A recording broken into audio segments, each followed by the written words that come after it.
So welcome back friends. हमने अब तक इस चैप्टर के लिए दो टाइप की एक्सरसाइज को कवर किया है, जिनमें से एक थोड़ा मीडियम लेवल की थी और एक थोड़ा हायर साइड पे थी। तो अब उसके बाद इनके बाद हम फर्दर अभी हम एनसीईआरटी एक्सरसाइज को कवर करेंगे और after solving this we will move to next chapter.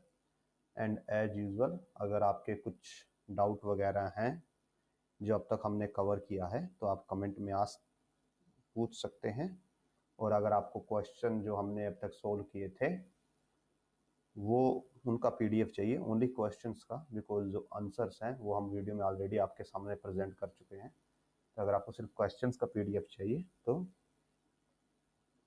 आप कमेंट में मांग सकते हैं। हम आपको गूगल ड्राइव के एक लिंक प्रोवाइड कर देंगे जो कि क्वेश्चन यहाँ पे सभी अवेलेबल होंगे। ओके, सो अभी हम स्टार्ट करते हैं। क्वेश्चन नंबर 1 से। ये एनसीईआरटी एक्सरसाइज है और किसके लिए है? चैप्टर नंबर जो ग्रेविटेशन का चैप्टर है उसके लिए हम एनसीईआरटी एक्सरसाइज कर रहे हैं। Let me adjust pen with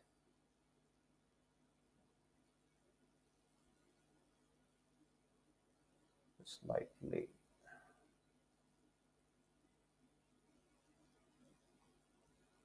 Now it is good. So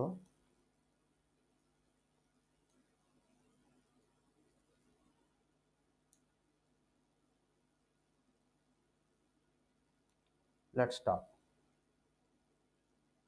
So first question में given है, how does the gravitational force between two objects change when distance between them reduced to half?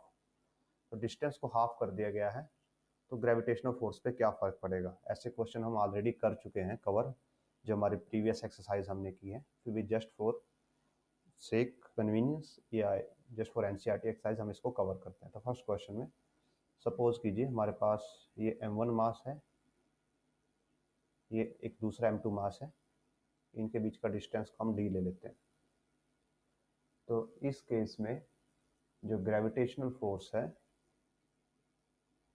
उसके लिए formula होगा g m1 m2 by D square, right. अब क्या बोला गया है कि उनके बीच का डिस्टेंस को हाफ कर दो, मीन्स जो सेकंड केस बनता है वो ऐसे बनेगा m1 m2 और बीच का डिस्टेंस हो गया हाफ। सो जो सेकंड फोर्स होगा ग्रेविटेशनल वाला वो आएगा capital G m1 m2 d/2 square. और जब आप इसको सोल्व करेंगे G m1 m2 d square by 4, ये 4 ऊपर जाएगा और ये फॉर्मूला बन जाएगा 4G m1 m2 by D square. और जो ये फॉर्मूला है ये किसके इक्वल है? इसके इक्वल है, और विच इन टर्न जो एफ जी के इक्वल है। तो हम लिख सकते हैं F G dash is equal to 4 time F G, means force will increase 4 times. जो फोर्स है वो 4 गुना बढ़ जाएगा।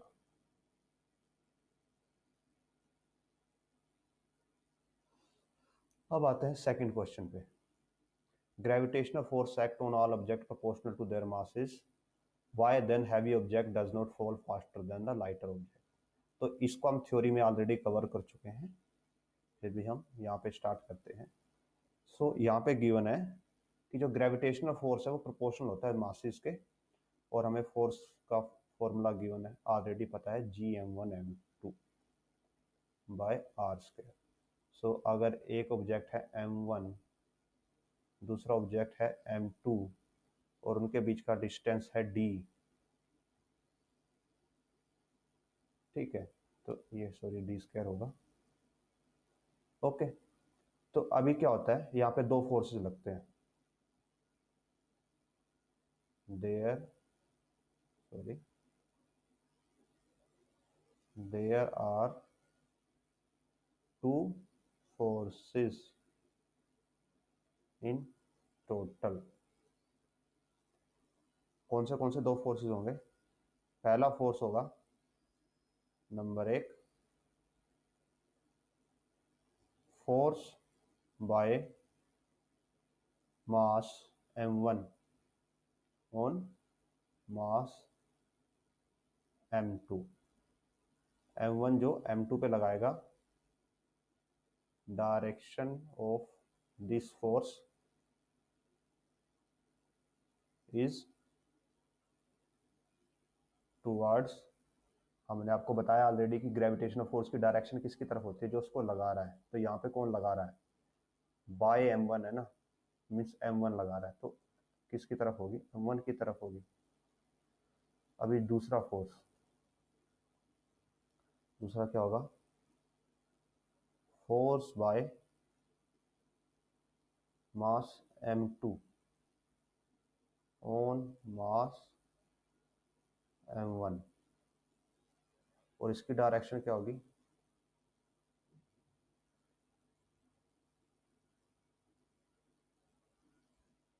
इज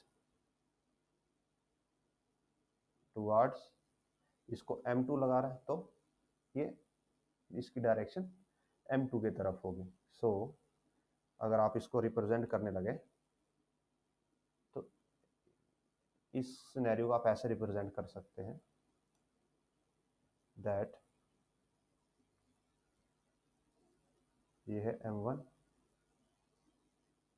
ये है m2, दोनों के बीच का डिस्टेंस d हो गया। अब हम फोर्सेस दिखाते हैं। m1 पे फोर्स लग रहा है m2 की तरफ, और m2 पे एक फोर्स लग रहा है m1 की तरफ। जो m1 पे फोर्स है, force on m1 due to m2 है, m1 पे लगाया है m2 ने, और सिमिलरली यहाँ पे m2 पे लगाया है m1 ने।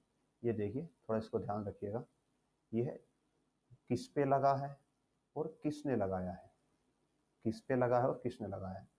Force on m1 by m2, force on m2 by m1, ठीक है। और दोनों का फॉर्मूला सेम ही रहेगा, m1 m2 हो या m2 m1 हो, फॉर्मूला सेम है, ठीक, gm1 m2 by D square. सो अब हमें यहाँ पे हम एक लाइन लगा देते हैं। अब हम आगे बढ़ते हैं।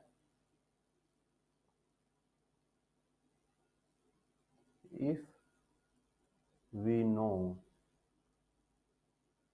एनी फोर्स, और फोर्स भी कौन सा? जो अनबैलेंस होता है,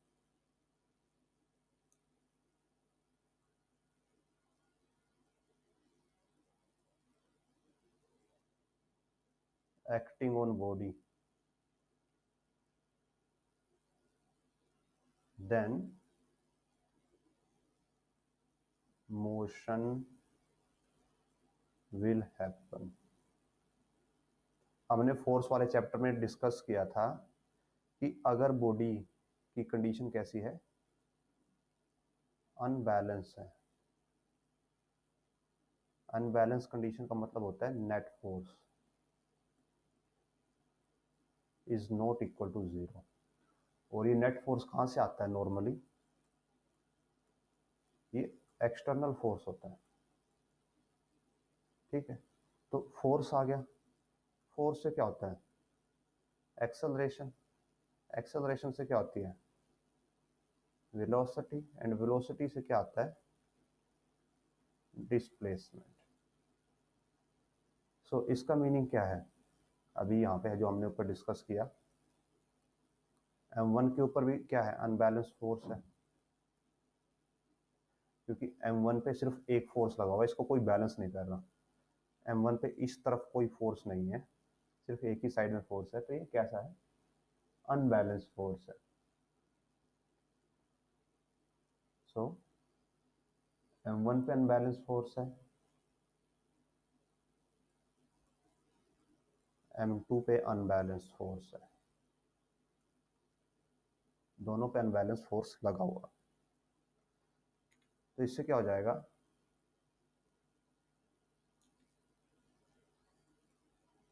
both objects m1 and m2 will have acceleration। Acceleration दोनों के पास होगी, और एक्सेलरेशन का फॉर्मूला कैसे हम निकालेंगे, तो एक्सेलरेशन क्या होती है, force is equal to mass time acceleration, ये फोर्स का फॉर्मूला होता है। ठीक है, तो अभी हम m1 के लिए कैलकुलेट करते हैं। सो 4m1,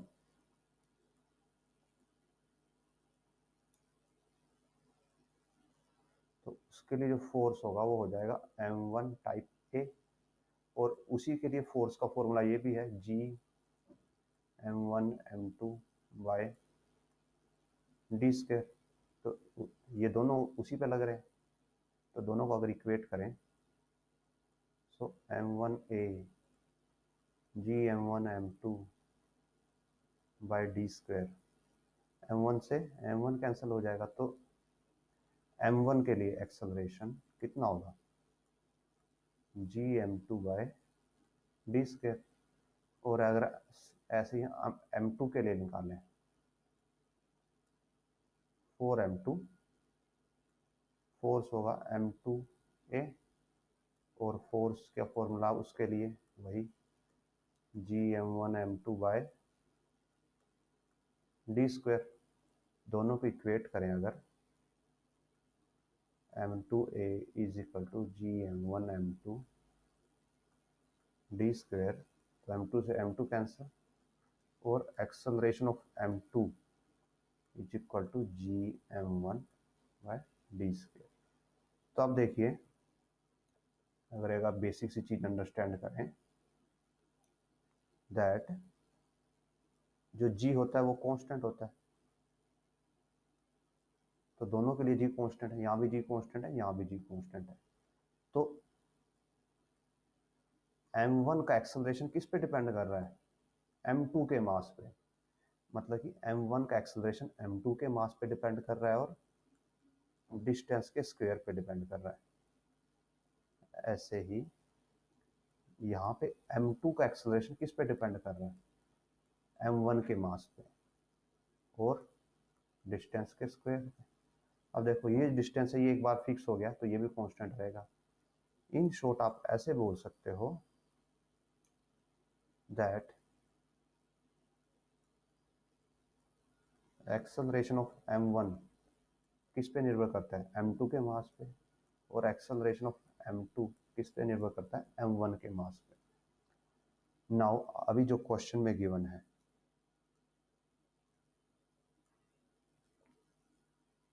क्वेश्चन में ये गिवन है that why then heavy object does not fall faster than the light object, कि हैवी ऑब्जेक्ट आराम से क्यों मूव करते हैं, लाइट ऑब्जेक्ट फास्ट क्यों मूव करते हैं एक्सेलरेशन में। मीन्स आपको सिंपल से उससे एग्जांपल देते हैं, जैसे अर्थ का एग्जांपल है, सपोज कीजिए अगर ये अर्थ है,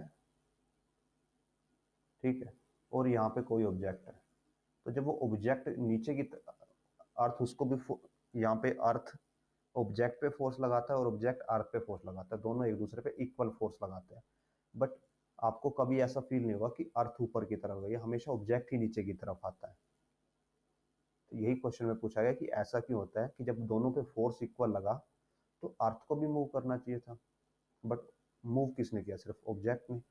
तो इसका सोल्यूशन हमने अभी निकाला कि यहाँ पे जो ऑब्जेक्ट है इसका एक्सेलरेशन डिपेंड करेगा अर्थ के मास पे, और अर्थ का एक्सेलरेशन डिपेंड करेगा ऑब्जेक्ट के मास पे। अब क्या है, ऑब्जेक्ट का मास कम है तो अर्थ का एक्सेलरेशन कम होगा, मतलब कि अर्थ की डिस्प्लेसमेंट और वेलोसिटी दोनों कम होगी। जो ऑब्जेक्ट है इसका एक्सेलरेशन अर्थ के मास पे डिपेंड करेगा, अर्थ का मास ज्यादा है तो ऑब्जेक्ट का एक्सेलरेशन भी ज्यादा होगा।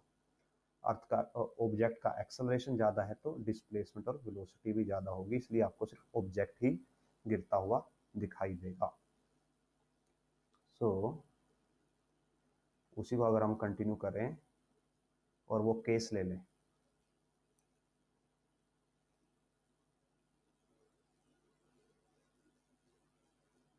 let us take the case where, जहाँ पे एक मास बहुत ज़्यादा है, suppose m1 is greater than m2, means example के लिए लीजिए m1 है 1000 किलो और m2 है 1 किलो, इतना फर्क है, 1000 भी नहीं, आप इसको 10,000 या 1 लाख या 10 लाख या इतना किलो ले सकते हैं, कोई अर्थ और ऑब्जेक्ट का ऐसे कंपैरिजन होता है। नॉर्मल पर्सन का वेट या किसी ऑब्जेक्ट का वेट ज़्यादा से ज़्यादा 100 किलो होगा, 1000 किलो होगा, बस अर्थ का लाखों करोड़ों किलो में वजन है।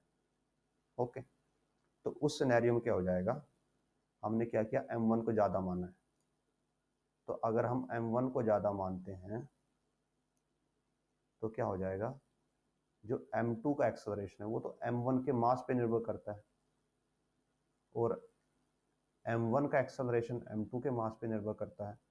अब m1 क्या है, ज़्यादा है, और m2 क्या है, कम है।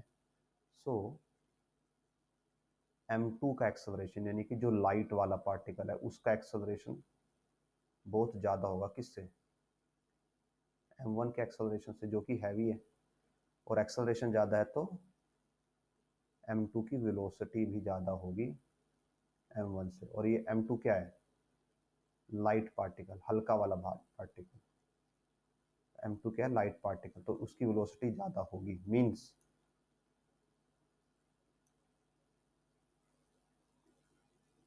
light particle will move faster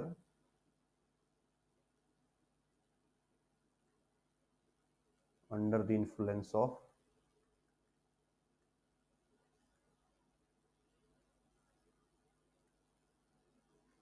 gravitational force। Okay, यही हमसे पूछा गया था और यही हमने प्रूव कर दिया।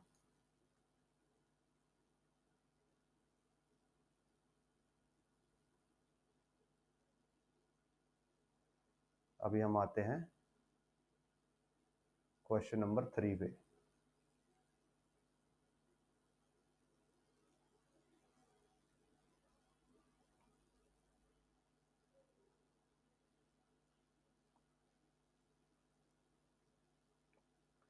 What is the magnitude of gravitational force between Earth and 1 kg object on its surface? ये ऐसा क्वेश्चन हम ऑलरेडी कर चुके हैं। यहाँ पे आपको मास ऑफ ऑब्जेक्ट 1 kg गिवन है, मास ऑफ अर्थ गिवन है 6 × 24 kg, और डिस्टेंस गिवन है, मीन्स रेडियस गिवन है अर्थ की, तो डी की वैल्यू आ जाएगी 6.4 × 10⁶ मीटर। ग्रेविटेशनल फोर्स निकालना तो आप सिंपल ये फॉर्मूला यूज़ कर सकते हो, G m1 m2 by D square.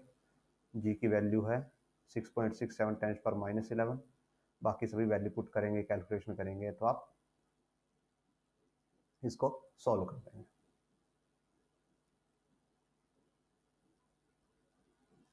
सो अब देखिए फोर्थ क्वेश्चन। फोर्थ क्वेश्चन में गिवन है earth and moon are attracted each other by the gravitational force, means earth और मून एक दूसरे को ग्रेविटेशनल फोर्स से अट्रैक्ट करते हैं। Does Earth attract Moon with the force greater or smaller or same as the force of Moon?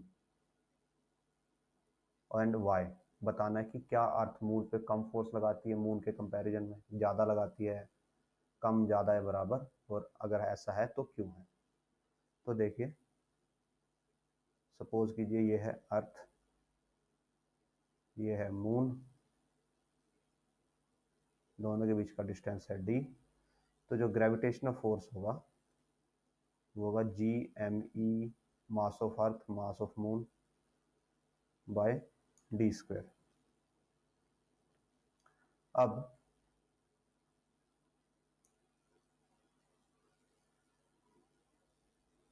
Force by earth on moon, earth जो force moon पे लगाएगी उसकी डायरेक्शन अर्थ की तरफ होगी, और उसका फॉर्मूला भी क्या ही होगा, GME/MM बाय डी स्क्वायर।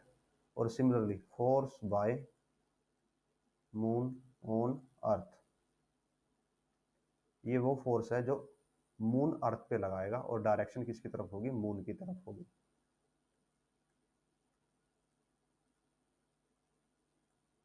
इसका फॉर्मूला यही रहेगा। सो हम क्या बोल सकते हैं, moon and earth exert equal and opposite forces on each other.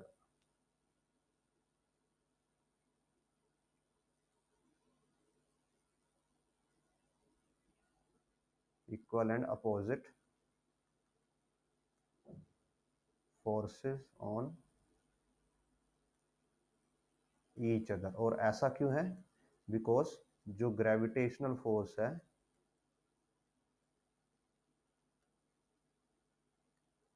only depends upon product of mass and squared of distance।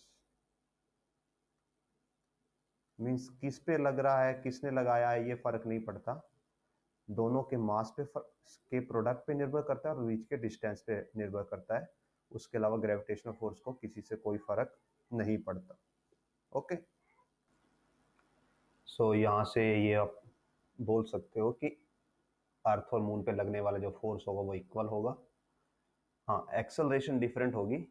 Acceleration का क्वेश्चन जो हमने लास्ट क्वेश्चन में एक्सप्लेन किया कि एक्सेलरेशन कैसे डिफरेंट होगी, कौन ज़्यादा एक्सेलरेट करेगा, कौन कम एक्सेलरेट करेगा, बट फोर्सेस इक्वल ही रहेंगे।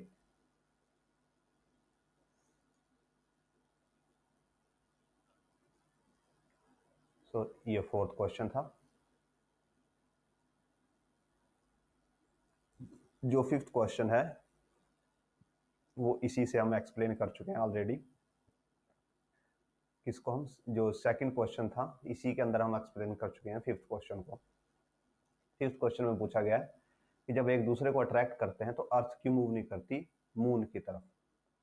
तो हमने जो सेकंड क्वेश्चन था उसमें ये प्रूव किया था, ये हम फिफ्थ क्वेश्चन सोल्व कर रहे हैं, कि अगर m1 मास है इसका एक्सेलरेशन डिपेंड करता है m2 मास पे, और अगर m2 मास है इसका एक्सेलरेशन डिपेंड करता है m1 मास पे। सो अब हमें ये पता है अर्थ और मून के केस में हम मीन्स m1 को हम मान लेते हैं अर्थ और m2 को हम मान लेते हैं moon. So acceleration of earth किस पे डिपेंड करता है, मास ऑफ मून पे, एंड एक्सेलरेशन ऑफ मून किस पे डिपेंड करेगा, मास ऑफ अर्थ पे। अब हमें पता है मास of earth is way way bigger greater then mass of moon. So acceleration of जो अर्थ है, अब क्या है, मास ऑफ अर्थ ज़्यादा है तो एक्सेलरेशन, अगर मास ऑफ अर्थ ज़्यादा है तो यहाँ से एक्सेलरेशन ऑफ मून ज़्यादा होगा। Means acceleration of moon is way way bigger than acceleration of earth. तो इससे क्या होगा कि ओनली जो मीन्स मून है it will move more, it will move more towards earth as compared to earth towards moon। Means moon earth की तरफ ज़्यादा मूव करेगा एज कम्पेयर टू जो अर्थ है वो मून की तरफ मूव करे। ओके, तो अभी और जो एक्चुअल सिनेरियो होता है वहाँ पे क्या होता है, मून अर्थ के सर्कुल में रोटेट करता है। अगर जैसे ये अर्थ है तो मून ऐसी ऑर्बिट लेता है अर्थ के अराउंड, रिवॉल्व करता है, ठीक है। तो ऐसा क्यों है, ये आपको जब हम ऑर्बिट्स के बारे में पढ़ाएंगे तब आपको दिखाएंगे कि ऑर्बिट्स में कैसे क्या होता है और ऐसा क्यों होता है। और वो अभी आपके जो अभी आपका लेवल है सिलेबस का उससे अभी बाहर है, इसलिए हम अभी उसको कंसीडर नहीं कर रहे। सो नेक्स्ट क्वेश्चन पे चलते हैं, 6th पे। What happens force between two objects if mass of object is doubled, distance between doubled or tripled, mass of the both object are doubled। ये हम ऑलरेडी कर चुके हैं क्वेश्चन, जब हमने प्रीवियस अपनी एक्सरसाइजेस की थी तो उसके अंदर हम ऑलरेडी इसको कवर कर चुके हैं, तो हम इसको स्किप करते हैं और 7th क्वेश्चन पे आते हैं। What is the importance of universal law of gravitation. तो इसकी इम्पोर्टेंस क्या है कि जो लॉ ऑफ ग्रेविटेशन है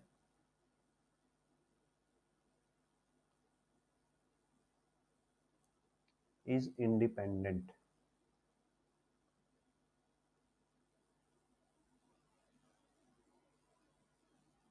of place, medium, type of object, etc। Means law of gravitation पे किसी चीज से कोई फर्क नहीं पड़ता, सिर्फ उसके लिए इंपॉर्टेंट चीजें क्या हैं, पहली है मास और दूसरी है डिस्टेंस। अगर आपके पास ये दो चीजें हैं तो ग्रेविटी लगेगी लगेगी, उसको कोई फर्क नहीं पड़ता कि उसकी शेप कैसी है, या उसको पानी के अंदर रखा है या किसी लिक्विड के अंदर रखा है या अर्थ के बीच में रखा है, कोई फर्क नहीं पड़ता। अगर मास है डिस्टेंस है तो ग्रेविटेशन फोर्स लगेगा ही लगेगा, इसलिए इसको यूनिवर्सल लॉ ऑफ ग्रेविटेशन भी बोला जाता है। उसके बाद आते हैं 8th क्वेश्चन पे। What is acceleration of free fall. अब फ्री फॉल का एक्सेलरेशन क्या होता है, एक्सेलरेशन ड्यू टू ग्रेविटी होता है, और इसका सिंबल होता है जी, और इसका फॉर्मूला होता है gm/r²। अब हमने इसको कैसे कैलकुलेट किया था, ये हम आपको थोड़ा सा एक बेसिक हिंट देंगे, बिकॉज इसकी एक्चुअल डेरिवेशन हम कर चुके हैं। तो क्या लेते हैं, let us take earth.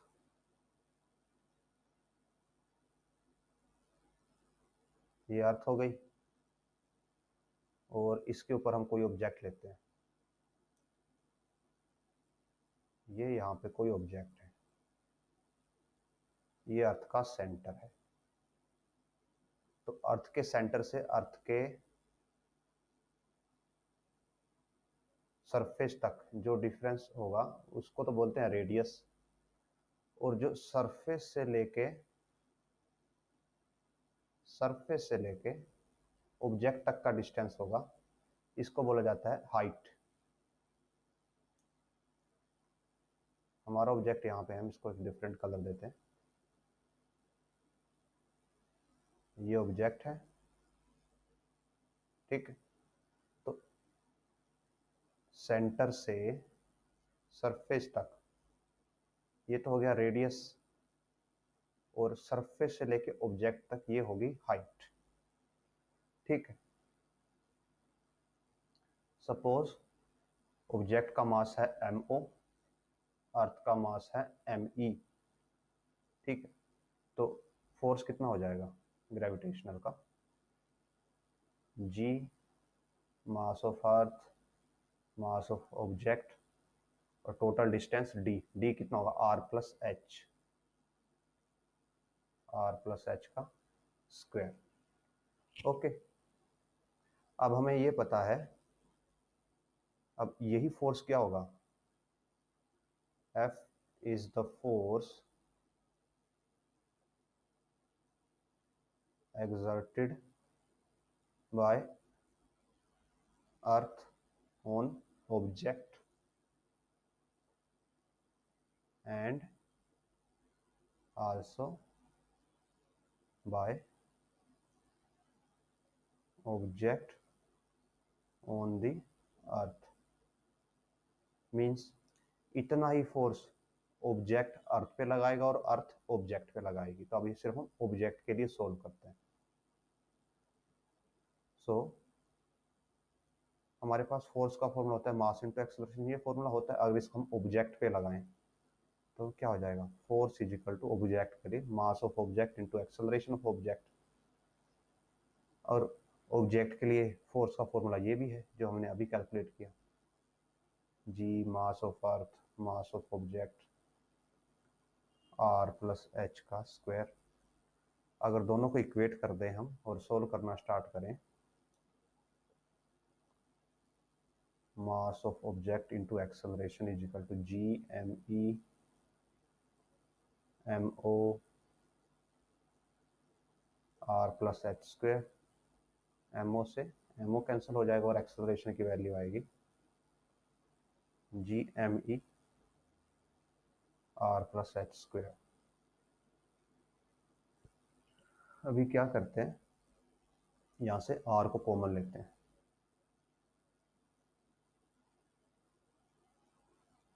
Are को कॉमन लिया, ये बन गया 1 plus H by R whole square. Further solve करते हैं, ये हो जाएगा R square by 1 plus H by R square. तो ये आ जाता है ऑब्जेक्ट के लिए एक्सेलरेशन। अब हमें ये पता है एक चीज, we know that height of object is very small। Object की हाइट बहुत स्मॉल है, मीन्स h is very very small as compared to radius of earth। तो इसका मतलब क्या होगा, जो h बाय r है वो अप्रोक्सीमेटली क्या होगा, 0, क्योंकि h बहुत कम है। अगर आपको एग्जांपल दें तो अगर हम माउंट एवरेस्ट भी ले लें जो सबसे बड़ा ऑब्जेक्ट है, तो उसकी हाइट कितनी है, 9 किलोमीटर अप्रोक्स, बट अर्थ की रेडियस है 6400 किलोमीटर। तो अगर आप यहाँ पे h बाय आर करेंगे तो आएगा 9/6,400। तो ये क्या आएगा, 0.00 समथिंग 0.1 आएगा। तो इसलिए ये लगभग 0 है। आप इसको 1 में ऐड करेंगे कोई फर्क नहीं पड़ने वाला। तो हम यहाँ पे इस टर्म को नेग्लेक्ट कर देंगे, छोड़ देंगे, क्योंकि ये बहुत स्मॉल है। तो यहाँ पे बचेगा 1, 1 का स्क्वायर होता है 1। सो जो एक्सेलरेशन की वैल्यू आ जाती है वो आ जाती है G M E by R square, और इसको ए ना बोल के बोल दिया जाता है जी, और नाम दिया जाता है एक्सेलरेशन ड्यू टू ग्रेविटी। और ये क्या रहती है, कांस्टेंट रहती है, G is constant provided that h is very small as compared to r, कि h छोटी है बहुत r के कंपैरिजन में। तो ये हमारा फॉर्मूला होल्ड करेगा और वैलिड एंड ट्रू रहेगा, ट्रू एंड वैलिड रहेगा। ओके, सो ये था question number 8।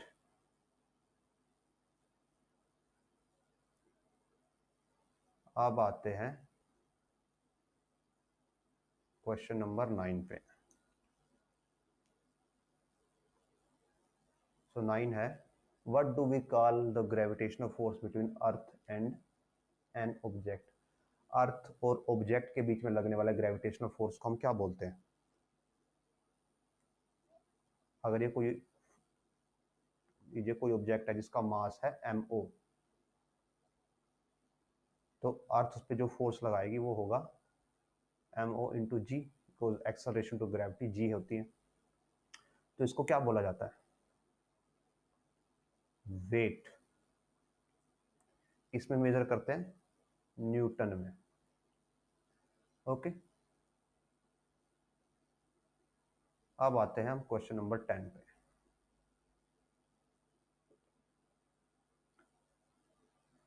Amit buys few gram of gold at the pole as per instruction of one of his friend. His hand over the same to meet him the equator. Will the friend agree with the weight of the gold boat? If not, why? अब देखिए, हमने पहले discuss किया था जब हमने जी की value को डिस्कस किया प्रीवियस क्वेश्चन में भी और थ्योरी में भी, तो जो जी था वो किस पे डिपेंड करता है, 1/r² पे डिपेंड करता है, और ये क्या, रेडियस ऑफ अर्थ है। और हमें ये पता है कि जो इक्वेटर पे अर्थ की रेडियस है वो ज़्यादा है किससे, पोल से, बहुत ही स्मॉल अमाउंट से ज़्यादा है, बट डिफरेंस है। तो अगर इक्वेटर पे रेडियस ज़्यादा है और यहाँ पे देखिए रेडियस 1/, में है, मीन्स अगर रेडियस बढ़ती है तो इसका इम्पैक्ट क्या होगा, जी डिक्रीज हो जाएगा, और अगर रेडियस कम होगी इसका इम्पैक्ट क्या होगा, जी इंक्रीज हो जाएगा। तो इन दोनों से आप बोल सकते हो that gravity eight equator is less than gravity at pole, or means weight at equator is less than weight at pole। ठीक है, इक्वेटर का वेट होगा जो वो पोल के वेट से कम होगा।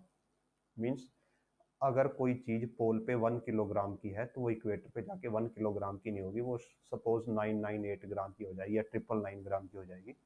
इक्वेटर पे उसका वेट थोड़ा सा कम हो जाएगा क्योंकि वहाँ पे ग्रेविटी वीक है, और वेट क्या होता है, वो ग्रेविटेशनल फोर्स की मेजरमेंट होता है। So as per question, Amit ने गोल्ड कहाँ पे बाय किया, पोल पे बाय किया, और वो उसको इक्वेटर पे देने जा रहा है। उसने पोल पे बाय किया और इक्वेटर पे देने जा रहा है, तो वहाँ पे क्या हो जाएगा, जो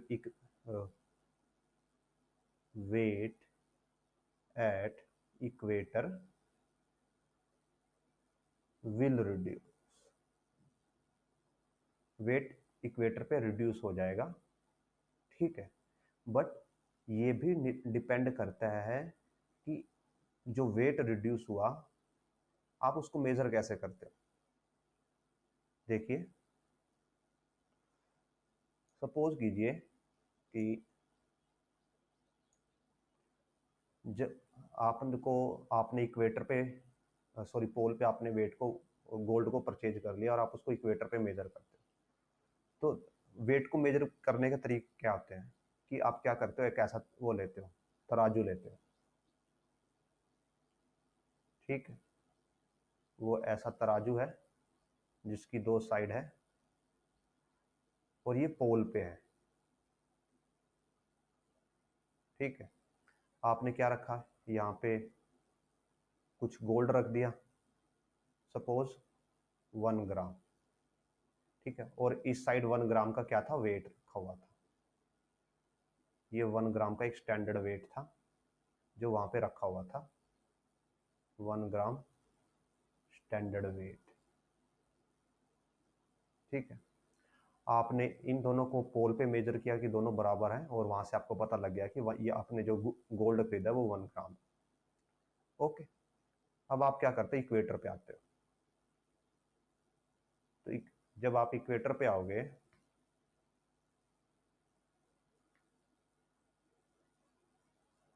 तो आप सेम चीज को क्या करोगे, इक्वेटर पे लेके आओगे। ये आप यहाँ पे इसको इक्वेटर पे ले आए।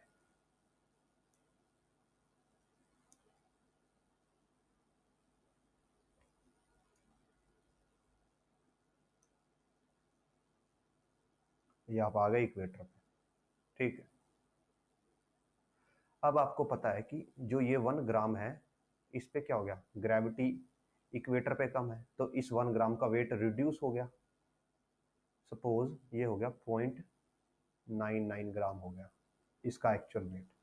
बट सिमिलरली जो आपका स्टैंडर्ड वेट था इक्वेटर पे आके, उसका भी तो वेट रिड्यूस होगा क्योंकि ग्रेविटी तो सब पे लगती है, तो इसका भी वेट 0.99 ग्राम हो जाएगा। तो अगर आप ऐसे वेट में देखोगे जो कि कंपैरिजन करता है, तो उसके हिसाब से तो ये दोनों अब भी बराबर ही है, ये भी 0.99 है, ये भी 0.99 है, बट जो तराजू है वो तो बैलेंस ही रहेगा दोनों केसेस में, क्योंकि दोनों साइड ही रिड्यूस हुआ वेट। तो अगर आप ऐसा वे मेजरमेंट यूज करते हो तो उसमें कोई डिफरेंस नहीं आएगा, वो यहाँ भी दोनों को बराबर शो कर रहा था, यहाँ भी दोनों को बराबर शो कर रहा है। हाँ, अगर आप कोई डिजिटल ऐसा मीटर लेते हो जो एक्चुअल ग्रेविटी को मेजर करता है, जो डिजिटल वेट मेजरमेंट होते हैं जिनमें एक्चुअल ग्रेविटेशनल फोर्स मेजर किया जाता है, कंपैरेटिव ग्रेविटेशनल फोर्स नहीं मेजर किया जाता, वहां पे इक्वेटर पे कम रीडिंग आएगी और पोल पे रीडिंग ज़्यादा आएगी। बट अगर आप ये कंपैरिजन वाला वेट मेजरमेंट लेते हो तो यहाँ पे कोई फर्क नहीं पड़ने वाला। वो हाँ, वेट रिड्यूस हो जाएगा बट वो दोनों को फिर भी बराबर ही शो करेगा, क्योंकि वेट दोनों साइड रिड्यूस होगा। अगर यहाँ पे आप हाफ ग्राम और हाफ ग्राम दोनों साइड रख दें तब भी बराबर ही शो करेगा, बिकॉज ये कंपेयर करता है। अगर दोनों साइड इक्वल हो तो ये कंपेयर करके उनको इक्वल ही शो करेगा, ये कोई फर्क नहीं पड़ता कि वैल्यू कितनी है, इसको बस जस्ट कंपेयर करना है। तो ये था क्वेश्चन नंबर 10। अभी हम क्वेश्चन नंबर 11 करते हैं।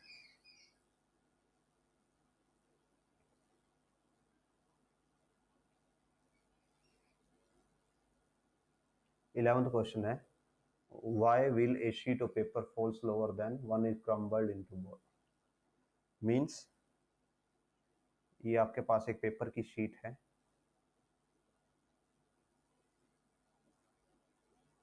ठीक है, ये पेपर की शीट है और आप इसको हाथ से लेके स्क्वीज कर देते हो तो कुछ ही ऐसे बन जाती है, ठीक है।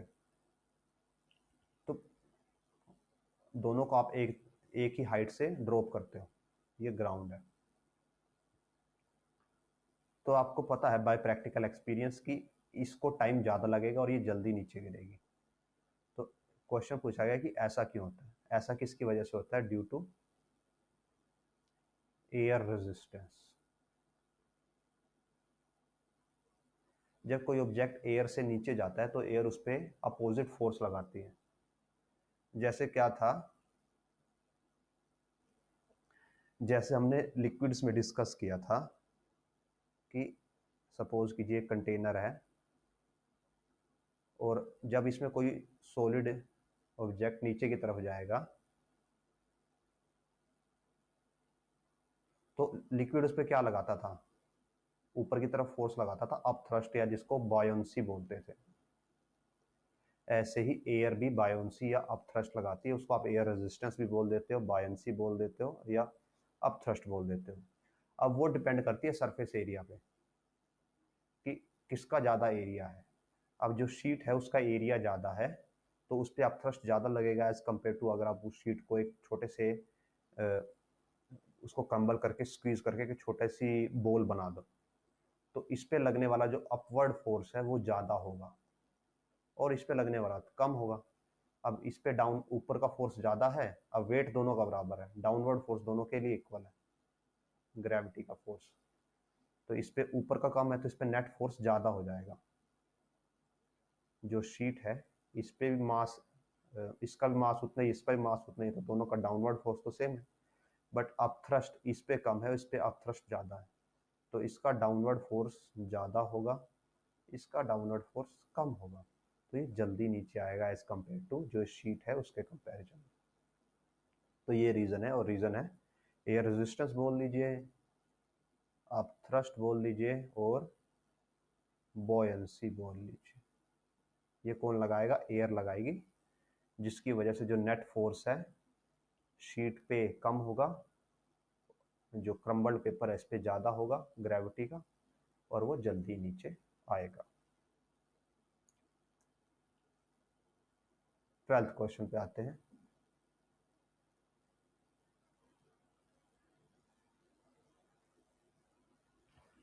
देखिए यहाँ पे मेंशन है कि मून पे जो ग्रेविटेशनल फोर्स है वो 1/6 है, मींस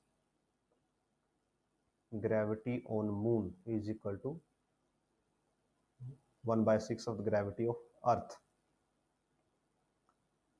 तो एक ऑब्जेक्ट का वेट है 10 kg,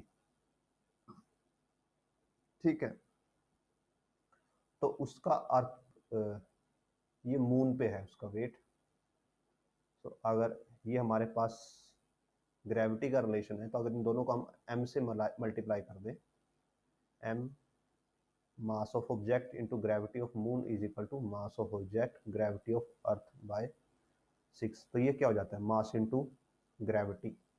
अर्थ के केस में इसको फोर्स और वेट बोल देते हैं। So weight on moon is equal to weight on earth by 6। Weight on moon कितना गिवन है, 10 kg। वेट ऑफ, और ये अर्थ आएगा, sorry, weight of earth by 6, तो यहाँ से वेट ऑफ अर्थ आ जाएगा 60 kg। सो दैट्स हाउ आप निकाल सकते हो कि अर्थ पे कितना वेट रहेगा।